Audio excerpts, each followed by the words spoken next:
예수님이 이 말씀은 이제 그 많은 무리들을 보시고 굶주린 것을 보시고 한 아이의 보리떡 5개랑 물고기 2마리로 5천 명을 먹이신 그 이야기에 이어져 있는 말씀이고요. 그때 그 놀라운 오병이어의 기적을 경험한 무리들, 자 여러분, 그 무리들이 얼마나 감격했겠습니까? 그죠? 여러분들이 지금 뭔가 굉장히 힘든 상황에 있는 거예요. 그런데 하나님께서 그것을 도와주셨어요. 그것도 차고 넘치게 그걸 채워주신 거죠. 그럼 여러분, 그거 얼마나 그 기쁨의 감격이 대단했겠습니까? 그러니까 이 경험을 한 무리들이요, 예수님은 막 붙듭니다. 붙들면서 우리의 임금이 되달라고, 우리의 임금이 되어 주십시오 막 구한단 말입니다. 되게 멋있는 장면 아닙니까? 그런데 예수님은 그것을 기쁘게 여기지 아니하였죠. 그것을 하나님께서 안 기뻐하셨고요, 예수님은 오히려 그 자리를 떠나셨습니다. 떠나셨어요. 이들이 예수님을 왕으로 붙들려고 했던 것은 뭐냐면, 예수님을 임금으로 삼으려고 했던 이유는 뭐냐면, 자신의 원함과 자신의 소원대로 자신들의 배를 채우려고 하는 욕심의 신앙에서 비롯된 것이었기 때문에 그렇습니다. 그건 신앙이 아니에요. 그건 내 욕심 위해서였어요. 나 얻으려고, 나 더 좀 잘 살아보려고 그렇게 예수님을 붙들었던 거죠. 여러분, 그런 욕심의 신앙에는, 그 욕심으로 가득 차 있는 신앙의 마음에는 예수님이 계실 자리가 없습니다. 예수님은 그곳을 피합니다. 그곳을 떠나요. 그리고 산으로 들어가십니다. 그리고 뭐 풍랑 이야기도 나오고, 그러면서 사람들은 뭐 하고 있냐면 예수님을 계속 찾아다니는 거예요. 예수님 어딨냐 어딨냐. 예수님 막 찾아다니는 거예요. 그런데도 여기도 없고 저기도 없고, 뭐 흔적은 있는데 없고 막 그러니까 배를 타고까지 갑니다. 배를 타고 가서 가버나움 건너편까지 갔더니 거기서 예수님을 찾아내죠. 예수님 여기 있다 그러면서 예수님께 나오지 않습니까?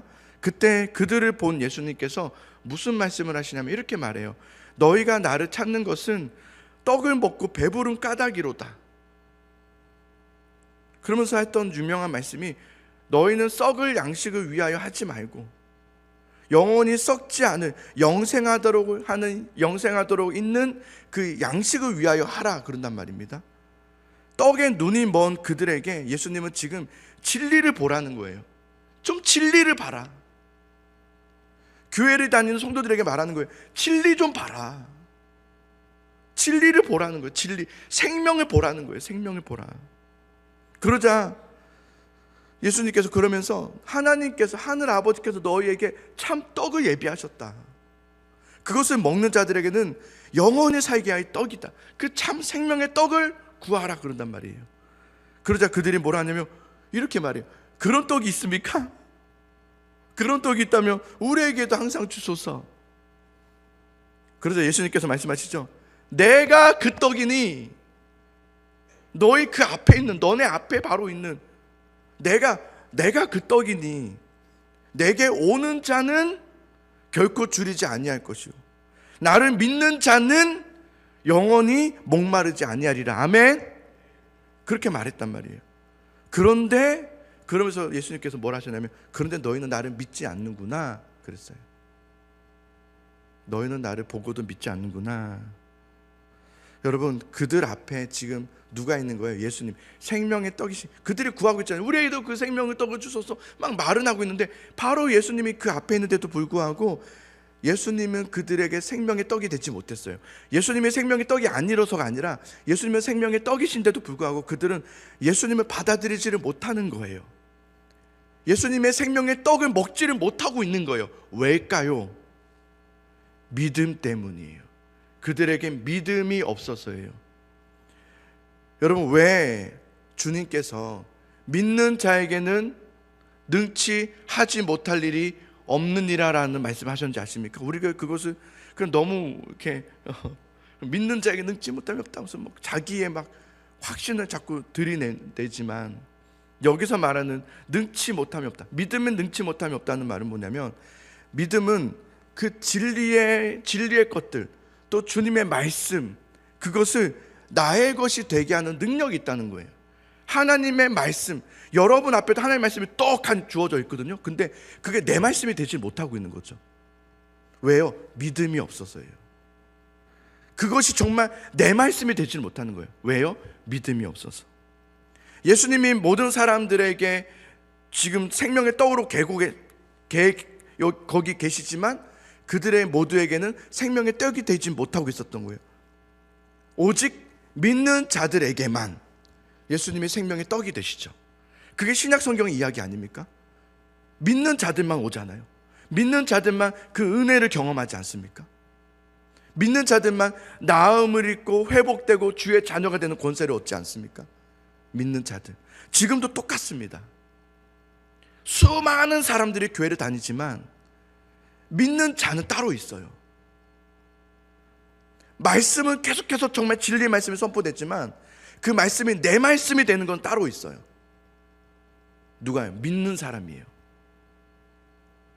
그래서 믿음은 능력이 있는 거예요. 믿음은 예수님, 우리가 말로만 듣던 예수님이 정말 나의 예수님이 되고, 믿음은 그 진리의 모든 말씀들이 정말 내 삶의 성취가 되게 하는 능력이 바로 믿음이에요. 그래서 여러분 말씀드립니다. 끝까지 믿는 자가 되시기를 소망합니다. 영원토록 믿는 자가 되기를 소망합니다. 진실됨으로요, 믿는 자가 되기를 소망해요.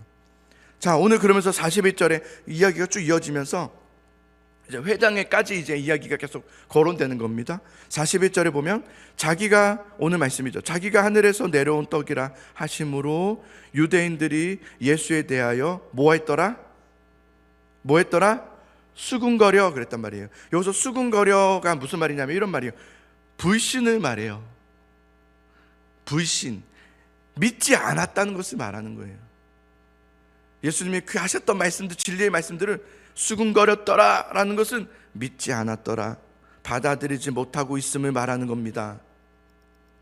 여러분, 우리가 주님의 말씀을 들을 때에 마음의 수군거림이 사라지기를 간절히 축복합니다. 마음의 수군거림이 사라지셔야 됩니다. 정말 그런가? 몰라 나는. 이렇게 하지 말자는 거죠. 우리 예수사랑교회가 말씀의 공동체가 되자라는 것은 목사님 설교 잘하십시오가 아닙니다. 목사님 설교 잘하면 그 교회는 말씀 공동체입니까? 그렇지 않습니다. 교회인 우리들이 말씀으로 살아갈 때 그 말씀이 주여 말씀하소서, 종이 듣겠나이다, 이 마음으로 모여서 주님 내가 어찌하면 좋겠습니까? 말씀하여 주소서라며 들으면서 아멘 하면서 예 주님 그렇게 하겠습니다 라는 교회가 말씀의 공동체죠. 좋은 목사님 모셔서 설교 잘한 분 앞에 세워놓으면 그게 말씀의 공동체가 되는 게 아닙니다. 우리가 유튜브 좋은 목사님 막 찾아가지고 들어놓으면 내가 말씀의 사람이 되는 게 아닙니다. 내가 정말 말씀을 얼마나 소중히 여기고 있는가, 내가 이 진리의 말씀을 얼마나 두려움의 떨므로 말씀을 펴면서 주님 그렇습니다, 이 말씀이 정말 내 말씀이 되기를 원합니다, 그 마음이 있는가예요. 그게 말씀의 사람이죠. 유대인들은 수군거렸다 그랬어요. 뭐라고 수군거렸냐면 우리 예수 안다는 거예요. 그래서 한국교회가 지금 굉장히 어렵죠. 다 안다 이거예요. 우리 다 안다. 그 오병이어 다 안다. 그거 얘기 다 안다. 예수님 우리 알아. 옛날에 내가 언제더라 막 처녀 때 막 젊을 때 그때 막 이런 경험이 있었지. 다 안다는 거예요. 똑같이 말해요. 그들이 수군거리면 뭐라냐면 저 예수 우리 안다. 그 나사렛의 그 목수의 아들 그 요셉 그 아들 아니냐? 그래 맞아 걔잖아. 야 많이 컸네. 근데 자기가 무슨, 우리가 그 부모를 다 아는데 자기가 무슨 하늘에서 내려온 떡이라는 거야. 이러고 있는 거예요. 이렇게 수군거렸다는 거예요. 여러분, 우리가 안다고 하는 것, 나 알아, 나 교회를 지금까지 몇십 년 다녀서 대부분은 좀 알아, 이게 여러분 함정입니다. 여러분 그게 함정이에요. 저는요 말씀을 지금도 똑같은 말씀을 또 하게 될 때가 있잖아요. 그러면 옛날 했던 말씀 설교할 줄 아십니까? 절대로 그러지 않아요. 쳐다도 안 봅니다. 다시 봅니다. 다시 보고 몇 시간을 계속 연구합니다. 묵상하고 기도하고. 그러면 또 새롭게 하나님 그렇군요. 말씀 알지 않습니다. 전 말씀 모릅니다. 그러나 끊임없이 알고 싶습니다. 말씀을 듣고 싶고 말씀을 배우고 싶고, 이건 끝나질 않습니다. 그들이 안다고 하는 그것은 전부가 아닙니다. 여러분, 우리가 안다고 하는 그들이 안다고 하는 그것은 진리가 아니었죠. 우리의 경험, 진리 아닙니다. 우리가 아는 것, 진리 아닙니다. 아는 것과 경험하는 것은 다 제한되어 있는 알미요, 제한되어 있는 경험일 뿐이에요. 여러분 옛날에 경험했던 것, 내가 뭐 이렇게 했더니 이런 일을 하나님께서 해주셨더라, 그게 답니다. 거기에 여전히 빠져 있으면 안 됩니다. 옛날에 어떤 것에 빠져 있으면 안 돼요. 우리는 끊임없이 매일마다 하나님이 주시는 말씀이 있단 말이에요. 그 말씀을 통해 우리는 끊임없이 진리를 배우고 듣고 우리는 계속 공부해야 됩니다. 도리어 우리가 안다고 하는 그것과 경험들은 진리가 되신 예수님을 못 믿게 하는, 예수님께서 지금 나에게 하시는 말씀을 듣지 못하게 하는 걸림돌이 될 때가 훨씬 더 많습니다. 그래서 우리는, 여러분 잘 들으세요, 믿음 생활은 우리의 경험을 토대로 하는 게 아니에요. 내 어떤 연륜으로 하는 게 아니에요. 내가 어떤 직분으로 하는 게, 목사니까 제가 만약에 그랬다면, 내가 이제 목사니까 이제 다 신학대학원도 했고 다 이제 통과했으니까, 이러면 전 끝난 겁니다. 그건 정말 모르는 겁니다. 전 무지한 사람이죠. 믿음 생활이나 경험을 토대로 하는 게 아니라 매일마다 살아계신 하나님께서 주시는 그 말씀의 그 중심의 진리를 가지고 매일매일 배워가는 그것이 믿음 생활이에요. 그걸 믿음 생활이라고 하는 거예요. 주님 나에게 가르쳐 주소서. 주님의 말씀 앞에 엎드려서 주님 나에게 가르쳐 주소서. 끊임없이 우리는 배워야 하는 것이죠. 그러면서 예수님은 그들에게 만나에 대한 이야기 하거든요. 광야에서, 너희 조상들의 예전 광야에서 하나님께서 만나를 주지 않으셨냐? 광야에서 만나를 먹게 하심은 그때 그들에게 단지 배고픔을 해결하기 위해서 주신 것이 아니다. 그게 모세도 똑같이 말했단 말이에요. 신명기에서 만나에 대한 이야기를 하면서 모세도 그랬고 예수님 똑같은 말이에요. 사람은 떡으로만 사는 것이 아니요, 무엇으로 한다고 그랬죠? 오직 하나님의 입에서 나오는 말씀으로 사느니라. 그게 만나의 목적이었다고 예수님께서 말씀하시고 모세도 그렇게 말했단 말이에요. 믿음의 사람들이, 여러분이 믿음 생활을 하면서 영적 침체가 올 때가 있습니다. 영적 침체라는 것은 잠깐 뭐 힘든 일이 와서 이렇게, 물론 누가 때리면 아프니까요, 그런 걸 말하는 게 아닙니다. 잠깐 때리니까 아파서 아프다, 이런 침체를 말하는 게 아니라 영적 침체요. 무감각함, 예배에 대한 소중함을 잃어버리고, 진짜 영적인 침체도 기도하지 않고, 그렇게 영적 침체를 경험하게 되는 이유가 뭐냐면, 시험에 들고 하는 이유가 뭐냐면, 우리의 소원이 이루어지지 않아서가 아니고, 내 기도의 바람대로 하나님께서 들어주지 않으셔도 아니고요, 영적 침체의 원인은 말씀을 먹지 않아서입니다. 정말 그 말씀을 진리의 말씀으로 내가 받아 먹지 못한 거예요. 때로는 단단한 음식도 받아 먹어야 되는데 단단한 음식도 받아 먹지 못한 거예요.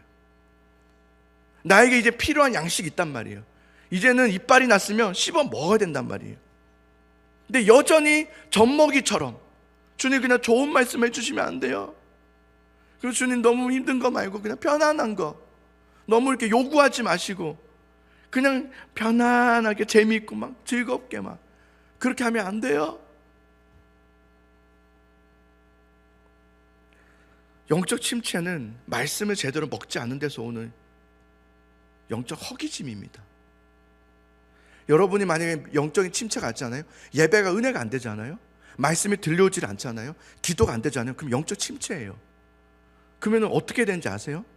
몰라, 언젠가 되겠지. 절대 안 됩니다. 더 깊이 들어가 버리면 안 돼. 늪과 같아요. 영적 침체는 가만히 있으면 있을수록 천천히 가고요, 막 이렇게 하면 또 막 더 들어간단 말이에요. 어떻게 해야 돼요? 말씀이에요. 오늘날 우리가 사는 이 시대가요, 지금 이 시대가 우리가 배고파서 허기진 시대가 아닙니다. 더 맛있는 거 먹지 못해서, 더 많은 것을 가지지 못해서의 허기짐이 아니라 말씀을 잃어버린 거예요.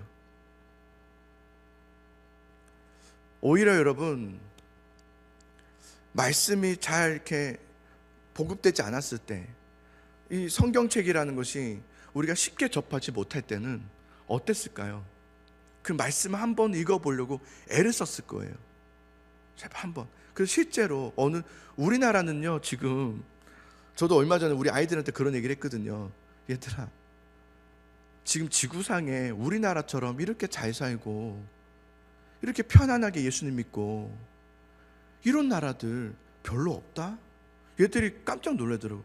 다 그런 건 줄 알았는 거죠. 다 그렇지 않아. 우리처럼 이렇게 좋은 교회를 만들어 놓고 예배를 마음껏 할 수 있고, 이렇게 스피커도 새벽에 이렇게 해도 아무도 제한하지 않고, 이런 나라가 그렇게 많지 않다. 이게 얼마나 복인 줄 알아? 말씀이 그렇게 성경 하나 얻으려고 애를 썼던 때가 있었어요. 근데 지금은 그냥 인터넷으로 주문만 해도 성경이 있고, 교회도 뒤에 성경이 있고, 그냥 지나가다가도 성경이 있고, 뭐 유튜브 틀어놓은 성경 많이 나오니까 그냥 너무 그냥 편안하게, 대수롭지 않게 그냥 일반 책은 더 소중하게 여기고 다른 것들은 귀하게 여기면서 성경 하나의 말씀은 그냥 나중에 하면 되지 뭐, 이렇게 해버린 시대가 되어버렸어요. 말씀을 잃어버렸어요. 지금 시대는 교회가 너무 많다 보니까 교회 소중함도 모르고요. 지금 이 주신 복을 더 제대로 누릴 줄 알았는데 제대로 누림이 아니라 오히려 떠나가고 있죠. 멀어지고 있고. 존 스토트 목사님은 그런 말을 했습니다. 성경을 떠난 신앙은 하나님을 떠난 신앙이다 그랬어요. 성경을 떠난 신앙. 여러분, 하나님을 떠난 신앙은 뭐냐면 다른 게 아니에요. 말씀을 안 읽는 거예요. 그게 하나님을 떠난 거예요. 한국 교회 보세요. 말씀이 있습니까? 사람들이, 성도들이 안 있습니다. 그럼 언제 말씀이 있는지 아세요? 주일에 그 1분도 안 되는 그 찰나의 그 시간에 성경 봉독하는 게 답니다. 우리 교회는 성경 봉독을 우리가 읽질 않죠. 우리는 뭘 강조하죠? 매일 성경을 강조하죠. 매일 말씀을 읽자는 거죠. 일주일에 한 번 그 봉독하는 것으로 내가 성경 읽었다 하지 말자는 거죠. 우리는 정말 말씀을 소중히 여기고 말씀을 읽자는 거죠. 그리고 말씀을 가까이 하고, 왜냐하면 그게 하나님을 가까이 하는 신앙이기 때문에 그렇죠. 다른 게 아니거든요. 여러분, 오늘 말씀을 잘 한 번 더 읽어보세요. 다시 읽어보면 이렇게 느껴져요. 이렇게 하나님께서 말씀하실 것 같아요. 그렇다면 너희는 정말 너희에게 생명의 떡은 예수 그리스도가 맞냐? 여러분에게는 정말 생명의 떡이 예수님 그리스도가 맞습니까? 아니면 여러분의 생명의 떡은 뭡니까? 건강입니까? 여러분의 생명의 떡은 부유함입니까? 좀 잘 살다가 편안하게 죽는 게 우리의 생명의 떡이 되었습니까? 우리의 생명의 떡은 정말 뭡니까? 그 떡이 나의 생명의 떡, 나에게 정말 없어서는 안 돼, 나를 살게 할 생명의 떡이 예수 그리스도임을 여러분 고백하십니까? 그것이 돼야 되는 거예요. 예수 그리스도, 그 예수 그리스도, 말씀 되시는 예수 그리스도를 가까이 하고 주야로 주의 말씀을 묵상하고, 이것은 훈련하는 거예요. 하루아침에 되는 게 아닙니다. 계속해서 훈련하고 노력하고 훈련을 받으셔야 되는 거예요. 노력하셔야 되는 거예요. 안 하기로 하면 안 되는 거예요. 하기로 해야 되는, 계속해서 해야 되겠다, 해야지 하자. 넘어지더라도 또 하면 돼요. 그게 더 좋아요. 그런 넘어짐은 은혜가 있어요. 그런 넘어짐에는 하나님께서 주신 은혜들이 있단 말이에요. 안 하면 은혜 없습니다. 여러분, 말씀으로 나아가시기 바랍니다. 믿음으로 나아가시기 바라고요. 예수님이 나의 생명의 떡입니다. 이 마음을 가지고 주님 앞에 나아가시는 여러분 될 수 있기를, 우리 모두가 될 수 있기를 간절히 소망합니다.